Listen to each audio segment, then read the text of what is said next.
10 জনের দল ও 2 গোলে পিছিয়ে তবুও এপিক কামব্যাকে অসম্ভবকে সম্ভব করে দেখালো ক্রিস্টিয়ানো রোনালদোর আল নাসর।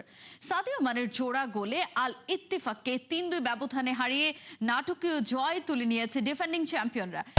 ব্রেকিং নিউজ, এয়ারটেল এখন সার্কল। সৌদি প্রো লিগে ম্যাচের শুরুতেই বড় ধাক্কা খায় আল নাসর। 12 মিনিটে লাল কার্ড দেখে মাঠ ছাড়েন গোলরক্ষক বেন্তো।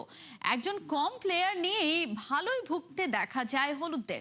31 মিনিটে দুদা ও যোগ করার সময়ে মেদ্রানের গোলে 2-0 ব্যবধানে এগিয়ে যায় স্বাগতিকরা। তবে বিরতির পর বদলে যায় ম্যাচের চিত্র। 74 মিনিটে ফেলিক্সের পাসে গোল করে আল নাসরকে ম্যাচে ফেরান সাদিও মানে। এর 3 মিনিট পর আল আমরির হেডে সমতায় ফেরে CR7রা। ম্যাচের অন্তিম মুহূর্তে পাল্টা আক্রমণ থেকে নিজের দ্বিতীয় গোল করে আল নাসরের অবিশ্বাস্য জয় নিশ্চিত করেন মানে। এই জয়ে 3 ম্যাচে 9 পয়েন্ট নিয়ে টেবিলের শীর্ষে আল নাসর।